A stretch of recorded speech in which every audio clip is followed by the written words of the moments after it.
सकारात्मक सोच को आओ सारे भारत में फैलाए, सकारात्मक ऊर्जा का आओ सब में संचार कराएं।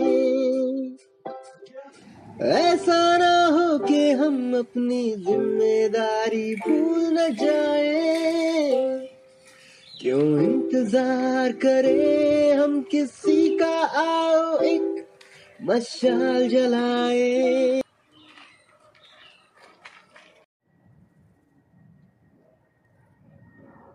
ये पारिजात का वृक्ष जो है अभी आप देख रहे हैं अरावली बायोडायवर्सिटी पार्क में पारिजात का, और यहाँ पर सीता अशोक बहुत ही कम जगहों पे मिलता है।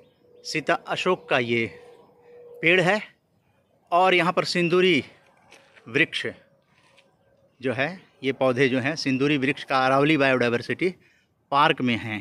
बहुत तरह के तमाम पौधे हैं और जो आप देखे भी नहीं होंगे। अरावली बायोडायवर्सिटी पार्क आने पर एक एजुकेशन पॉइंट से भी बच्चे विद्यार्थी जो हैं वो जान सकते हैं प्रकृति की गोद में, और घूमने फिरने के लिए फेफड़े स्वस्थ हो जाते हैं। यहाँ पर गहरी गहरी सांस लीजिए। अनमोल धरोहर यहाँ पर अरावली बायोडायवर्सिटी पार्क, जो दिल्ली का सबसे बड़ा जैव विविधता उद्यान है।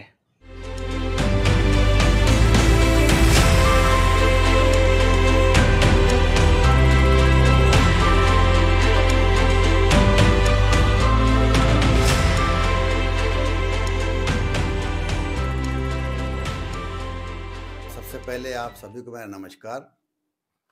मैं एम शाह हुसैन, प्रभारी वैज्ञानिक अरावली जैव विविधता उद्यान, जो इस पार्क में 19 साल मैंने बिताए हैं। और इसका इतिहास तो मैं शुरू करूंगा अरावली पर्वत श्रृंखला से, जो विश्व की सबसे पुरानी पर्वत श्रृंखला है।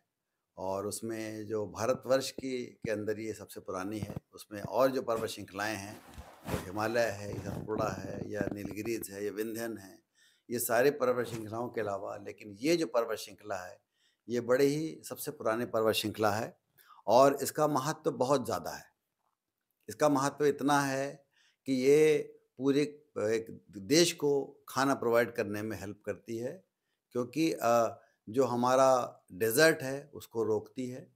सबसे पहली बात, दिल्ली के अंदर ये वर्षा करती है, और उसके साथ साथ दिल्ली का एक बड़ा ही अद्भुत या यूनिक लैंडफॉर्म है, जिसका ह्रास हुआ लंबे समय के इतिहास के हिसाब से।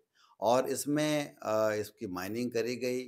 उस माइनिंग के की वजह से जो यहाँ की लोकल प्रजातियाँ थीं वो सारी विलुप्त हुईं, और उसमें माइनिंग के लिए कंस्ट्रक्शन मटेरियल निकाला गया, बदरपुर सैंड, सैंडस्टोन, माइका और क्ले स्टोन, जिसकी वजह से जो ह्रास हुआ, तो चूँकि ये ह्यूमन हैबिटेशन में है ये जगह, और आपको लगता है जो परती भूमि अगर कहीं और पड़ी हुई है तो उसका फ़र्क उतना नहीं पड़ता। लेकिन अगर परती भूमि अगर कोई ग्रीन स्पेस या कोई ओपन स्पेस जंगल का पार्ट जो है वो शहरों के अंदर अवेलेबल नहीं है, तो शायद वहाँ के रहने वालों को बहुत फ़र्क पड़ता है।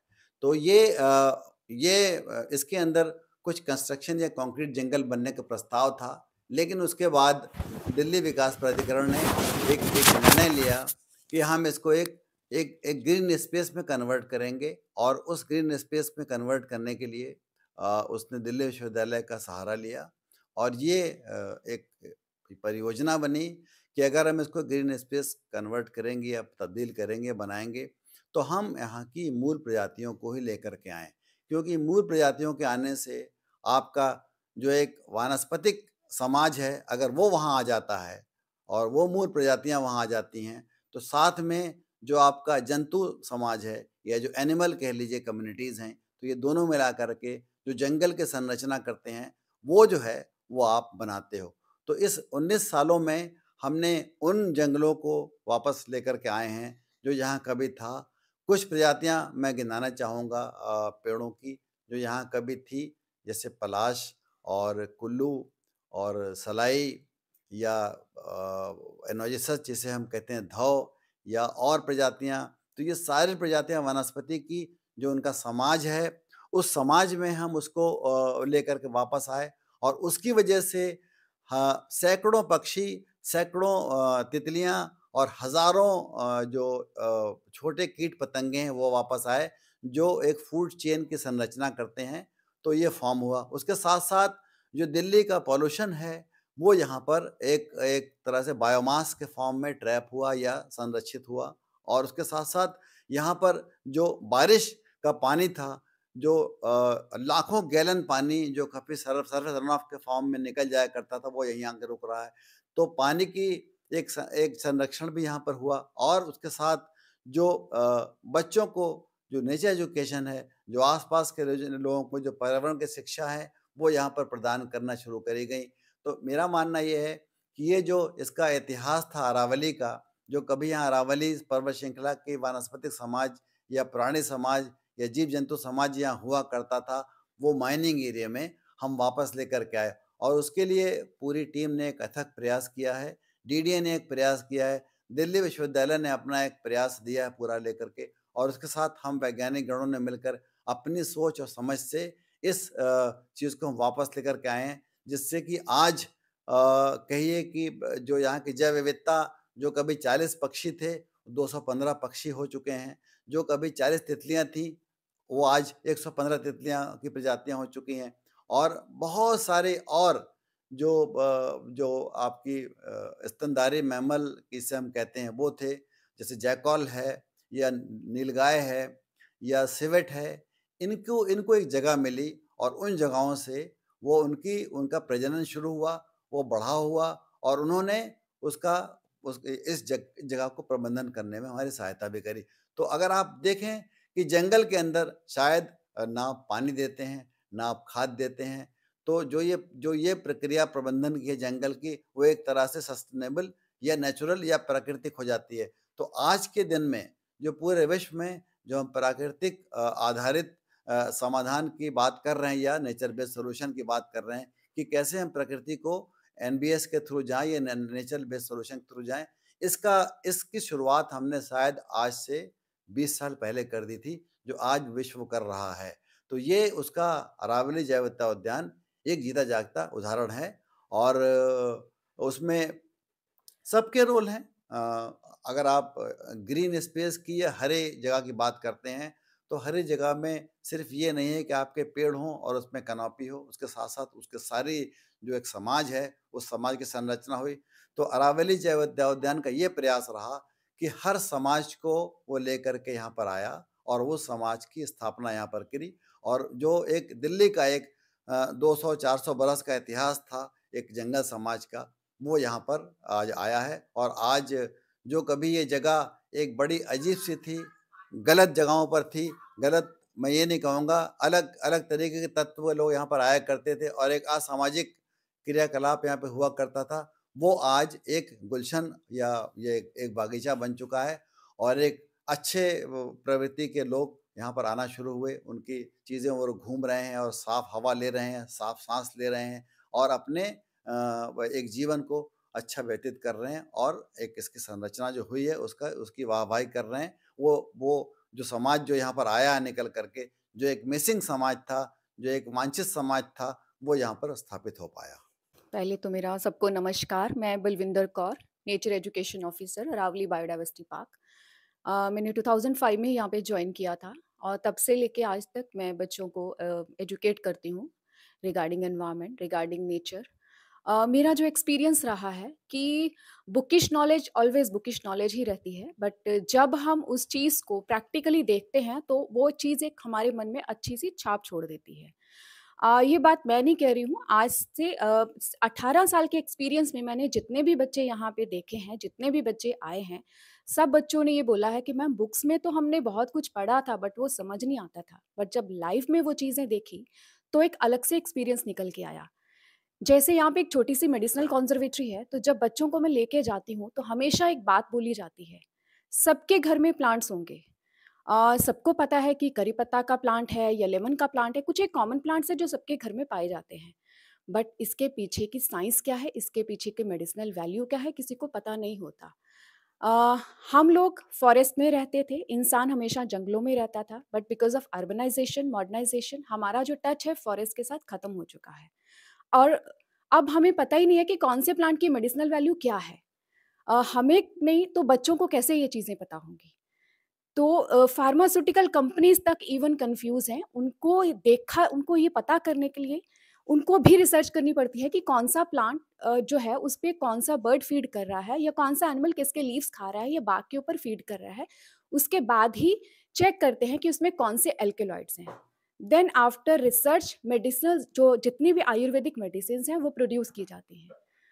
बट अगर ये रिसर्च ना होती तो हमें पता नहीं चलता। हम ये सोचते हैं कि हाँ, आयुर्वेदिक मेडिसिन्स हमारे तक तो पहुँच रही हैं, बट उसके पीछे का कितना रिसर्च है वो हमें नहीं पता।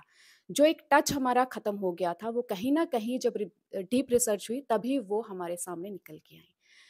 तो ऐसे ही हमारी जो सेकंड कॉन्ज़र्वेटरी है बटरफ्लाई कॉन्ज़र्वेटरी, बच्चे उसके बारे में जानते हैं।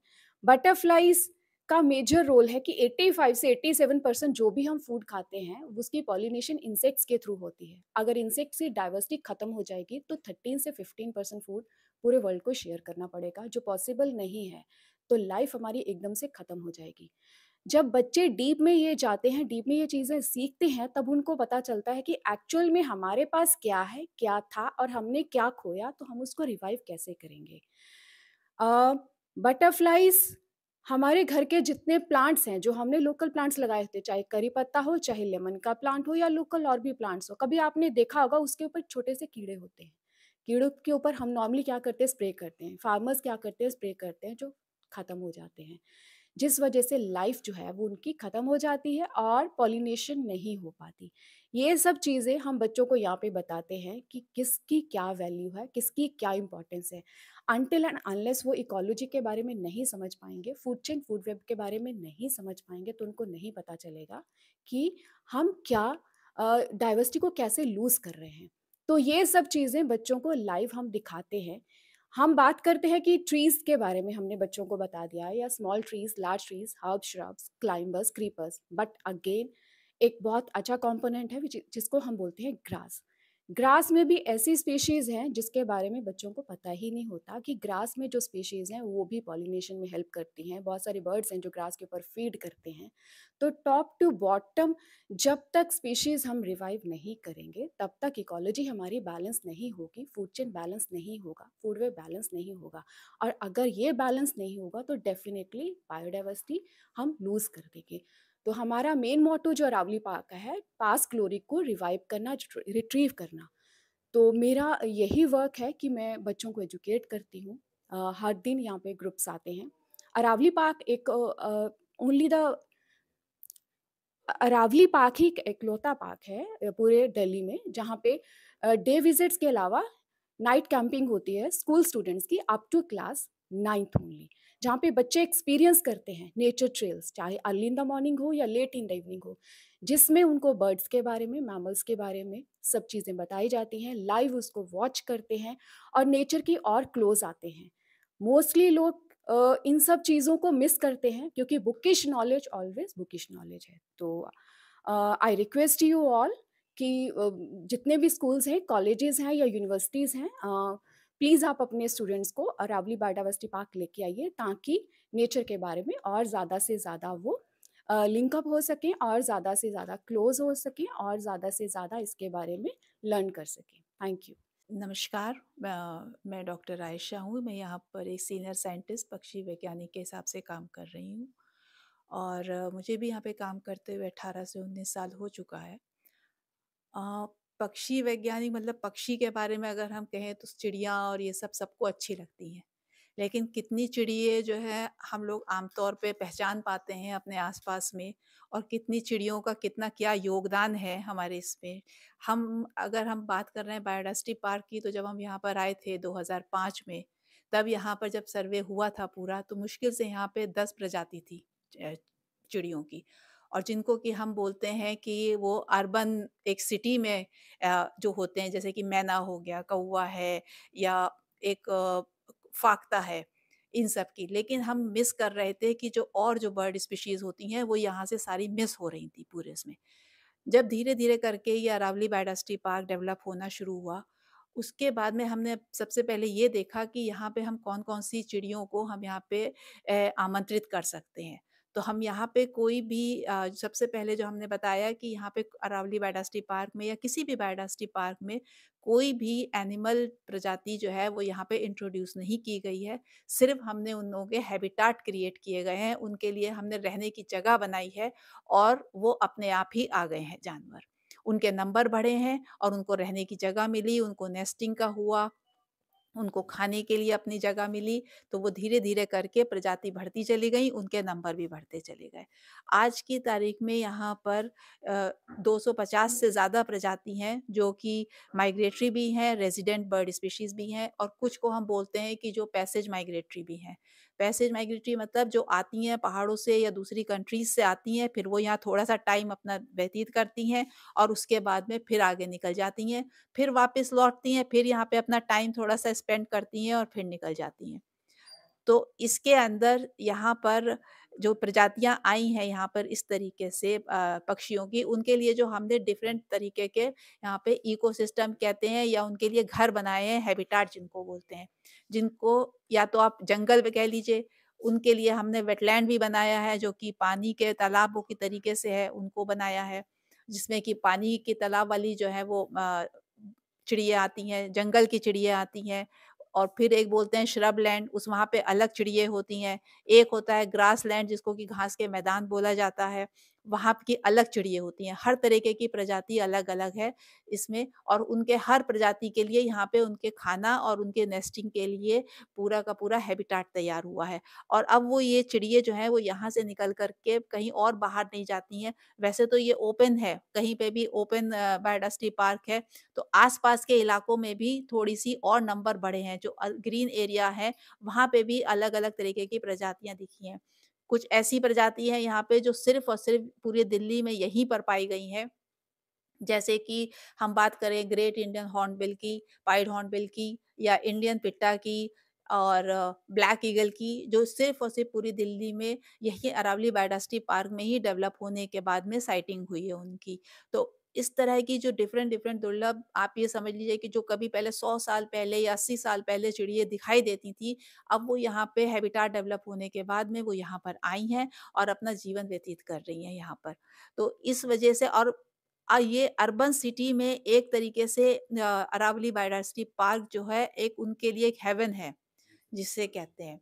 और उसके लिए जो है जब उस आस-पास के लिए जो भी है उसमें नेचर एजुकेशन के लिए भी उसके अंदर बहुत इसका एक रोल है और सारे बच्चों के लिए एक ये कंपल्सरी हो चुका है दिल्ली यूनिवर्सिटी के कॉलेजेस के लिए, चाहे वो किसी भी उसके हों स्ट्रीम के हो, उनके लिए यहाँ पर आना है और उनको यहाँ पर नेचर एजुकेशन लेना है। साथ में यहाँ पे कई लोग बच्चे रिसर्च के लिए आते हैं, डिसर्टेशन के लिए आते हैं। तो एक बहुत अच्छा एक पार्ट है जिससे कि हम लोगों को डेटा भी कलेक्ट होता है उस चीज़ के अंदर। और दूसरी चीज़ ये भी है कि हाँ, अब जो बर्ड्स का जो यहाँ पर एक तरीके से जो रिवाइवल हुआ है, जो मतलब कभी थी यहाँ पर 2000 उस 100-200 साल पहले भी रहा करती थी क्योंकि पहले जंगल ही रहा होगा यहाँ पे सब तरफ। जो कभी चिड़िया रहा करती थी, उनका एक तरीके से रिवाइवल हुआ है, वो चिड़िया वापस लौट-लौट करके यहाँ पर आई हैं। उनके नंबर भी बढ़े हैं, सिर्फ़ एक बर्ड और इस तरह से नहीं, उनके नंबर भी बढ़े हैं। तो उनके हैबिटाट बढ़ा है और उनके साथ में सिर्फ़ एक पक्षी ही नहीं, उनके साथ में एक एसोसिएशन होता है पूरा कि अगर हम नीचे से बात करें कि हाँ, इंसेक्ट्स बढ़े हैं तो उनके पक्षी जो है वो उनके ऊपर फ़ीड करता है और हर पक्षी को भी खाने वाला ऊपर का एक और पक्षी होता है जिसको हम प्रेडेटर बोलते हैं। तो एक फूड चेन और फूड वेब अच्छी तरीके से यहाँ पर विकसित हो चुका है और अब ये धीरे-धीरे करके और विकसित हो रहा है। आने वाले टाइम में हम और दूसरे तरीके के हैबिटाट बना रहे हैं जिसमें और दूसरे अलग तरीके की जो चिड़िए हैं वो आएँ यहाँ पर और नेस्टिंग करें, जिसकी वजह से एक ये पक्षी का एक सेंचुरी हम डिक्लेयर करवा सकते हैं इसको एक पक्षी वैज्ञानिक इसके अंदर। अ, बस मैं अब इतना ही मैं कहना चाहूँगी और मैं कहना चाहूँगी कि हाँ, आप लोग इस सब में यहाँ पर आएँ और यहाँ पर आकर के पक्षी का देखने का यहाँ पर आनंद लें। धन्यवाद। मैं दोबारा अपनी बात आगे बढ़ाऊँगा और हमारे कलीग्स ने, साथियों ने, जो हमारे साथ काम करते हैं, वो उन्होंने अपने विचार रखे और उनसे मैं सहमत हूँ और कुछ उनमें मैं ऐड करना चाहूँगा, जोड़ना चाहूँगा।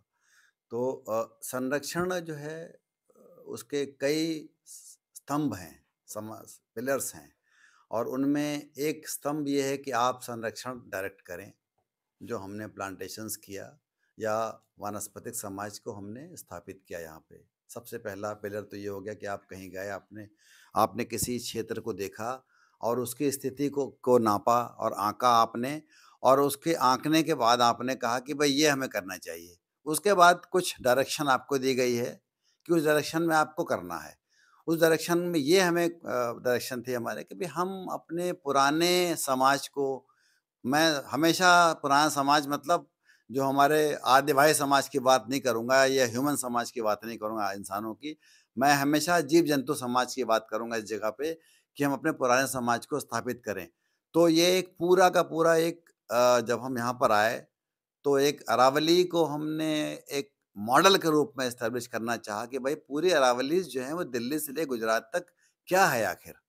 तो एक सर्वे किया गया और उस सर्वे में हमने कहा कि कैसे हम इसको एक छोटा-सा मॉडल पूरे अरावलीज़ का, कि गुजरात में क्या पाया जाता है, या राजस्थान में क्या पाया जाता है, या हरियाणा की अरावलीज़ में क्या है, या दिल्ली के अरावलीज़ में क्या है। इसको हमने कोशिश करी और ये हमने प्रयास किया कि हम कैसे इसको वापस लाएँ। और चूँकि माइनिंग एरिया था, तो दिल्ली का जो क्लाइमेट है, वो माइनिंग एरिया से बिल्कुल अलग हो गया। तो कहीं अगर माइनिंग 50 फीट गहरी है, 200 फीट चौड़ी है, 800 फीट लंबी है, तो अगर आप उसके अंदर जाओगे तो जो माइक्रो क्लाइमेट है बिल्कुल अलग हो जाता है। तो कहीं दिल्ली का जो सेमी एरिड या शुष्क जो वातावरण है, वो मॉइस्ट हो जाता है। तो आप चाहोगे आप उसको माउंट आबू ले आओ यहाँ पर, या आप कुछ वेजिटेशन आप उदयपुर के ले आइए, कुछ और। तो ये हमने एक एक भूभाग के लेवल पे, लैंडस्केप के लेवल पे हमने ये प्रयास किया कि हम इन भूभागों को उनके प्रारूप में ला सकते हैं। तो उन प्रजातियों को हमने ढूँढना शुरू किया और जंगलों से जाकर के उन प्रजातियों को हमने इकट्ठा किया। वो प्रजातियाँ हम यहाँ पर लेकर के आए और अलग-अलग जगहों पे जो उनकी रिक्वायरमेंट थी, हमने ढूँढा कि कौन-सा ये पक्षी, वो ये वानस्पतिक समाज कहाँ आ सकता है, वो हमने लगाया। और आज ये पूरा पार्क एक अरावली का एक मॉडल है, जो शायद गुजरात से लेकर के दिल्ली की प्रजातियाँ संजोए हुए खड़ा हुआ है। दूसरी बात, जो एक प्राकृतिक आधारित सॉल्यूशन की बात करी गई, तो उसमें ये सबके लिए है। अगर हमारे साथी ने बात करी पक्षी, तो उसका प्राकृतिक समाधान जो है वो ज़ू नहीं है, वो प्राकृतिक समाज उसका प्राकृतिक पर्यायवासी है। तो ये प्राकृतिक जो जो नेचर बेस्ड सॉल्यूशन की बात करी गई, वो हमने उसकी शुरुआत करी कि प्राकृतिक जो वानस्पतिक समाज को हमने एस्टेब्लिश किया। वानस्पतिक समाज वो होता है जो एक घर होता है और उसका एक होम जिसे कह लीजिए होता है, उसको हर तरह की चीज़ें आप सुविधाएँ प्रदान करें तब जाके वो रहेगा। जैसे आप ज़ू के अंदर जानवरों को कैद करते हो, तो कहीं सोने की, कहीं कुछ, कहीं टहलने की जगह बनाते हो, गार्डन कहते हैं उसको आप। तो ज़ू एक अलग है, गार्डन अलग है। जैसे हमारा दिल्ली का जो है वो ज़ूलॉजिकल गार्डन है, वो ज़ू नहीं है। ज़ू में वो हमेशा पिंजरे में होगा, लेकिन गार्डन का मतलब उसको कुछ जगहें दी गई टहलने घूमने की भी। तो ये हमने उसका पर्यावास बनाया कि कहाँ पर उसको टहलना भी चाहिए, कहाँ उसको घूमना चाहिए। तो जो आप भूभाग की डाइवर्सिटी है, जिसको हम अंग्रेजी में लैंडस्केप डाइवर्सिटी कहते हैं, उसको भी हमने यहाँ मेंटेन किया। तो चाहे वो ग्रासलैंड बनाया, चाहे हमने श्रबलैंड बनाया, चाहे हमने जंगल बनाए, चाहे हमने छोटे-छोटे तालाब, सीज़नल तालाब भी बनते हैं, वो हमने एस्टेब्लिश किए। तो ये क्या करता है, जैसे ही आपने ये विविधता लाई, वैसे ही आपकी जानवरों की या जंतुओं की प्रजातियाँ की विविधता आ जाएँगी, जो आप एक प्राकृतिक जंगल में या प्राकृतिक वानस्पतिक समाज में हमेशा देखते हो। कहीं तालाब है, कहीं नदी है, कहीं घास के मैदान हैं, कहीं नदियाँ हैं, कहीं पे जंगल है, कहीं ऊँचे पहाड़ हैं, कहीं नीचे वो हैं। जब ये आप देखते हो, तो आपको अलग-अलग तरीके के वानस्पतिक समाज में मिलता है, मतलब पौधों की प्रजातियां और जानवरों की प्रजातियां। ये हमने यहाँ प्रयास किया। तो वो जो आपका नेचर बेस्ड सॉल्यूशन का जो बेस्ट एग्जांपल है, वो अरावली जैवता उद्यान है। और दिल्ली के अंदर जो दिल्ली रिज की अगर हम बात करते हैं, अगर दिल्ली रिज के एक समाधान को ढूंढना चाहे, तो ये दिल्ली दिल्ली में आकर के अरावली जैवता उद्यान को वो आकर के भ्रमण करे उसका, और उसको देख ले और इस तरीके से उसकी संरचना करे, ताकि उसको मैक्सिमम जो है वो मिल सके। क्योंकि कुछ पक्षी जो यहाँ से चले गए उसका मतलब वो क्यों चले गए? आपने प्रयास खत्म किया उनका पर्यावास खत्म किया। तो वो जब तक पर्यावास आप उनका एस्टेब्लिश नहीं करोगे, शायद उन पक्षियों को या उन पेड़ों को या वो चीज़ें नहीं आ पाएँगी। दूसरी चीज़, अगर इस तरह के जैव विविधता उद्यान या फिर वानस्पतिक समाज की संरचना की जाए, तो शायद हम बहुत ज़्यादा हद तक जो हमारा शहर का जो पॉल्यूशन है, जो प्रदूषण है, उसको हम 10, 20, 50 गुना हम यहाँ पर ट्रैप कर सकते हैं और दूसरे ग्रीन स्पेसिस के एवज़ में। क्योंकि यहाँ पर जो समाज है, वो एक एक एक कह लीजिए संगठित समाज है और एक एक कहिए सॉलिड समाज है। जंगल के अंदर हर लेयर पे कहीं न कहीं लकड़ी है, कहीं न कहीं जानवर हैं, वो पॉल्यूशन का फॉर्म है साइंटिफिक टर्म में। तो अगर आप जंगल की संरचना इस तरह से करते हैं, तो पॉल्यूशन आप ज़्यादा ट्रैप करते हैं यहाँ पर, हवा ज़्यादा साफ निकालते हैं, ऑक्सीजन आप ज़्यादा प्रोड्यूस करते हैं, डस्ट आप कम प्रोड्यूस करते हैं यहाँ से। और उसके साथ-साथ सबसे बड़ी बात, जो बीमारियों के कीटाणु हैं, पैथोजेंस, उनको यहाँ पर आप किल करते हो।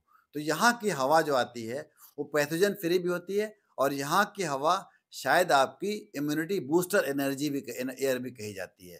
क्योंकि यहाँ पर जो माइक्रोब्स हैं, वो माइक्रोब्स बहुत सारे ऐसे हैं जो आपकी बीमारियों को समाप्त भी करते हैं। और इसका एक बड़ा ही आजकल एक नया टर्म इस्तेमाल हो रहा है, जो इसको कहते हैं फॉरेस्ट बेथिंग या फॉरेस्ट इनहेलिंग। तो अगर आप फॉरेस्ट के अंदर जाकर के इनहेल करते हो, फॉरेस्ट में आप सांस लेते हो, तो जो आप दवाएं खा रहे हो, शायद वो हवा ही दवा काम करे आपका। जो आदिवासी रहते हैं, शायद वो इतने स्ट्रांग होते हैं कि वो हवा से ही अपनी बीमारियों को दूर करते हैं। तो ये है प्राकृतिक आधारित एक समाधान, जो हम बीमारी को कह लीजिए या पानी की समस्या को कह लें या प्रदूषण की समस्या को कह लें या जैव विविधता की समस्या को कह लें, उन सारे चीज़ों को अगर हम देखें तो अरावली जैव विविधता उद्यान उसका एक नमूना है। इसके साथ मैं चीज़ें समाप्त करूँगा और मैं सबको आमंत्रित करता हूँ कि वो जैव विविधता उद्यान अरावली आएँ और आकर के इसको देखें। धन्यवाद। तो अभी डॉक्टर एम शाह हुसैन जी, जो कि अरावली बायोडाइवर्सिटी पार्क के प्रभारी हैं और सीनियर साइंटिस्ट हैं, उनसे वही बातें सुनी आपने जो आरजेएस पीबीएच ने संकल्प लिया है कि हम प्राणी मात्र की रक्षा का संकल्प लेते हैं। और पॉजिटिव मीडिया डायलॉग में आपने अरावली बायोडाइवर्सिटी पार्क के बारे में विविध जानकारी। अब आरजेएस पीबीएच जो है, अमृतकाल का सकारात्मक भारत, ये पुस्तक अगली जो है पार्ट 2 आएगी 21 जनवरी 2024 को। तो उसमें इन सब चीज़ों का जिक्र हम लोग करेंगे कि किस तरह से संकल्पबद्ध होकर सकारात्मक पत्रकारिता से सकारात्मक भारत निर्माण की ओर आरजेएस पॉजिटिव ब्रॉडकास्टिंग हाउस जगह जगह जाकर इंस्टीट्यूशंस में बातें कर रहा है। और फिर जो पुस्तक है अमृतकाल का सकारात्मक भारत पार्ट 1, वो इंस्टीट्यूशंस को प्रेजेंट किया जा रहा है ताकि सकारात्मक भारत की अलख जो है वो अलग अलग इंस्टीट्यूशंस तक पहुँचे, जो आरजेएस पॉजिटिव ब्रॉडकास्टिंग हाउस कर रहा है। दुर्गादास आजाद जी और उदय कुमार मन्ना, संस्थापक आरजेएस पीबीएच, ये किताब जो है डॉक्टर एम शाह हुसैन जी को प्रेजेंट करते हैं।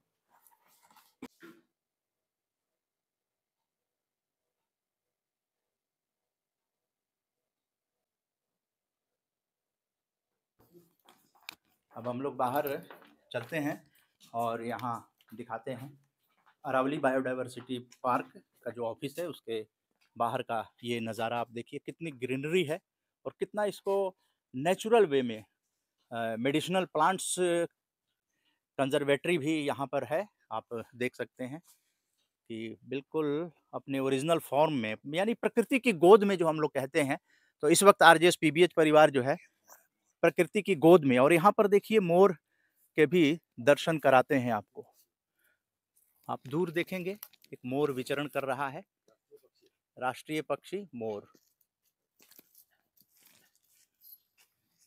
जहाँ दूर नज़र जा रही होगी राष्ट्रीय, हम लोग ज़्यादा डिस्टर्ब नहीं करेंगे और दूर से ही दिखाएंगे कि ये जो चीज़ें हैं वो बिल्कुल प्रकृति आधारित हैं। और अब आगे चलते हैं। आप देखिए मोर आपको दिखाई दे रहा होगा विचरण करते हुए।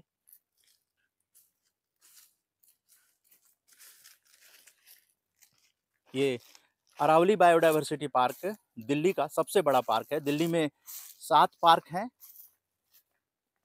जिसमें कि RGS-PBH टीम जो है यमुना बायोडायवर्सिटी पार्क का भ्रमण कर चुकी है और अब इस वक्त हम लोग अरावली बायोडायवर्सिटी पार्क में विचरण कर रहे हैं।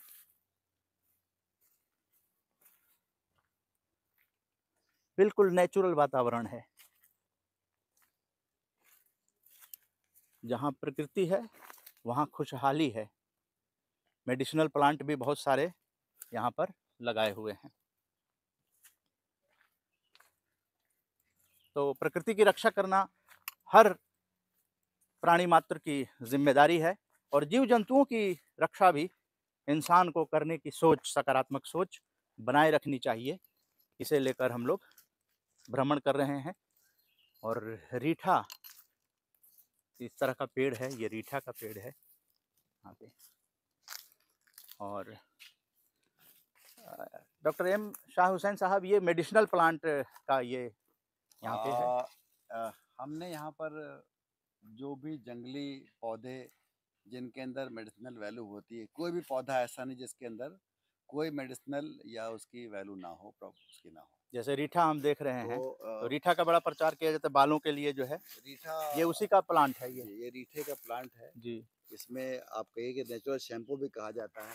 और ये है कल्प वृक्ष। हाँ है कल्प वृक्ष। कल्प वृक्ष। जी जी जी। तो अगर किसी कुछ इच्छाएं हो तो उसको वो मांग ले यहाँ पर आकर। तो हमने यहाँ पर ये कल्प वृक्ष भी लगाया हुआ है और ये कल्प वृक्ष है। इसमें कल्प वृक्ष रीठा का और कुछ पौधे यहाँ पर, जैसे मैं कहूँगा कि जो हम वो निकालते हैं,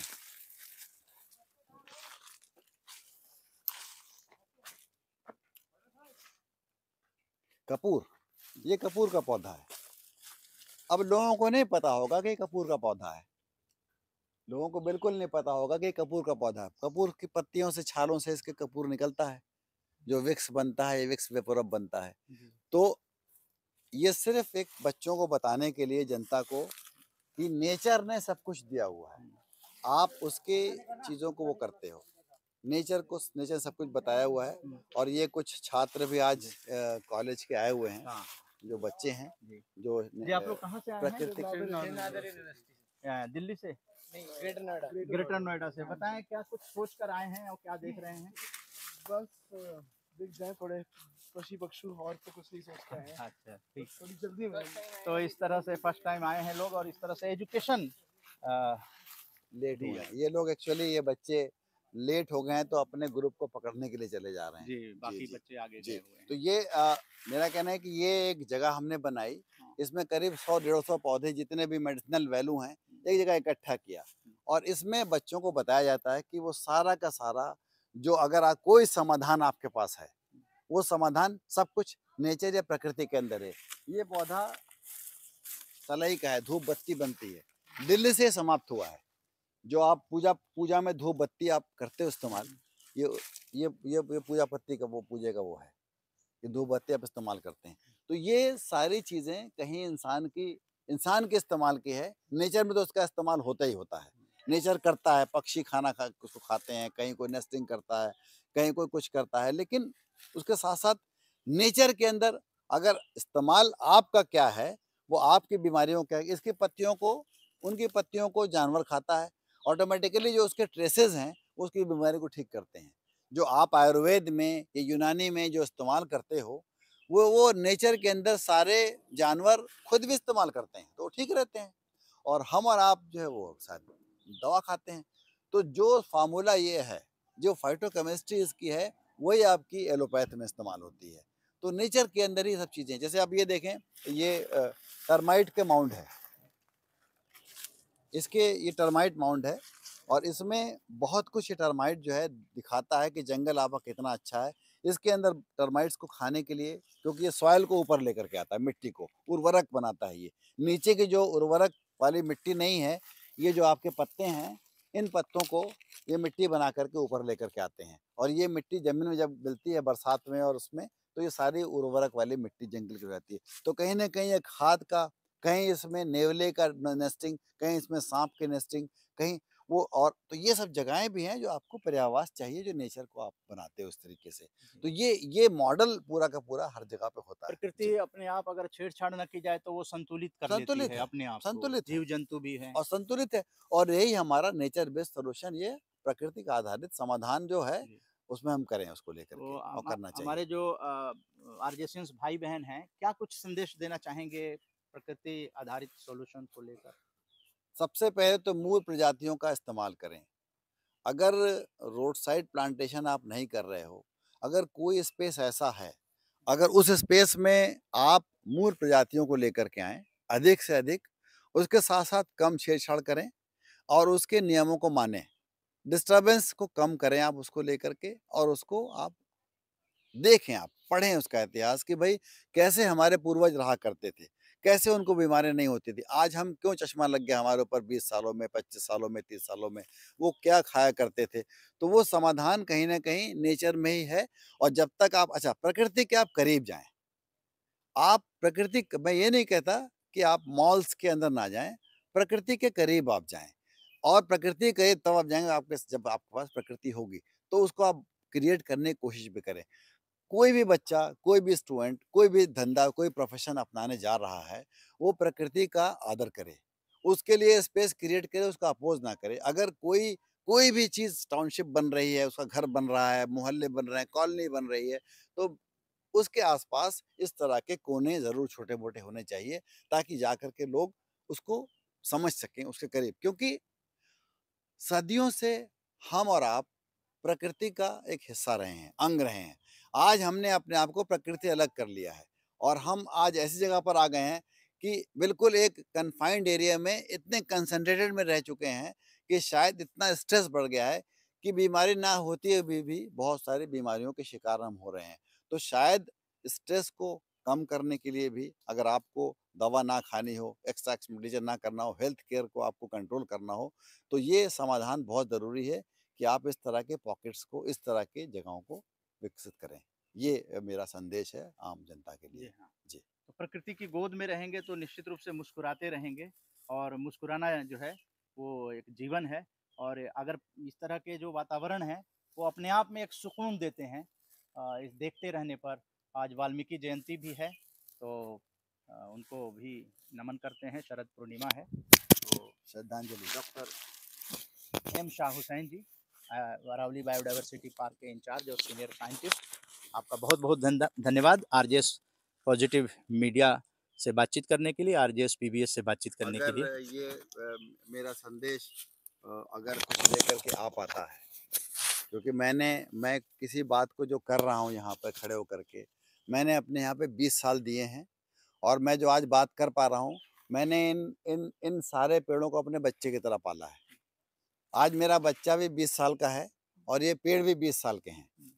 तो इनको मैंने अपने बच्चे की तरह पाला है, और मैं इनको ऐसे ही देखता हूँ कि ज़रा सी तकलीफ़ होती है तो मैं उसको फिर कहता हूँ, नहीं भई, तो इसमें इनके लिए कोई छुट्टी नहीं होती है, क्योंकि नेचर में, प्रकृति में कोई छुट्टी नहीं, छुट्टियाँ हमने बनाई हैं। रविवार, शनिवार और जितने भी फेस्टिवल्स हैं वो हमने बनाए हैं। तो हम इस तरीके से करते हैं कि हम यहाँ पर पूरे साल एक उसमें लगे हुए हैं, और ये लगाव सबको चाहिए। इसमें आप देख सकते हैं कि कुछ पक्षी भी हैं जो बैठे हैं, एन्जॉय कर रहे हैं, जो शायद बाहर इनको ये जगह नहीं मिलेगी। आप इसको देख सकते हैं बिल्कुल। तो ये आवाज़ें इनकी सुन सकते हैं, जो पक्षी कुछ ऐसे हैं। अब बात चली है तो कितनी प्रजातियां यहाँ पर लगभग अमूमन पक्षियों की या पौधे जो हैं पूरे उनकी यहाँ पर? पूरे साल अगर आप कोई भ्रमण करता है इस पार्क में, तो 215 से 220 प्रजातियां पक्षी की वो देख सकता है, जिसमें लोकल पक्षी भी हैं। अब जैसे सर्दियां आ गई हैं, तो कुछ पक्षी हिमालय से भी आते हैं, क्योंकि वहाँ बर्फ़ पड़ जाती है, तो वो खाना नहीं होता है। तो इन पक्षियों को कहते हैं विंटर माइग्रेंट, जो आकर के विंटर में आती हैं। अब दिल्ली में ये पक्षी कभी आया करते थे, लेकिन जब दिल्ली का ह्रास हुआ तो ये पक्षी नहीं आया करते थे, वापस चले आया करते थे। आज जब ये आपने जैव विविधता उद्यान बनाया, तो ये पक्षी यहाँ आना शुरू हो गए। तो पक्षियों की प्रजातियाँ 215 हैं, और उसके साथ-साथ करीब 1000 प्रजातियाँ हमने वानस्पतिक समाज यहाँ पे बनाया है। इसमें पेड़ भी हैं, घास भी है, झाड़ियाँ भी हैं। आप देख सकते हैं इसके आसपास कि किस तरह के जंगल है जिसमें हर लेयर पे वेजिटेशन है। अगर आप दूसरे पार्क में देखोगे तो शायद एक पेड़ की लेयर दिखाई देगी, सिर्फ कैनोपी दिखाई देगा, लेकिन यहाँ पर पूरी की पूरी हर लेयर पे जंगल आपको दिखाई देगा। तो ये 1000 प्रजातियों का समावेश है जो ये वानस्पतिक समाज यहाँ पर इकट्ठा किया गया है।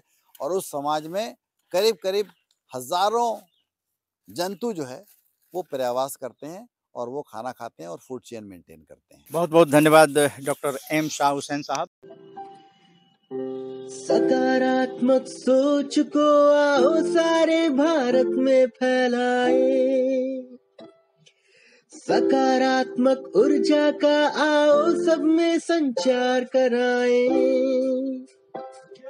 ऐसा ना हो कि हम अपनी जिम्मेदारी भूल न जाए, क्यों इंतजार करें हम किसी का, आओ एक मशाल जलाए।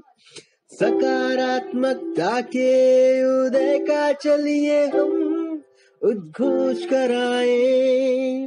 RJS जय हिंद के नारों से अपना देश जगाए, RJS वंदे मातरम से सारी सरकार जगाए।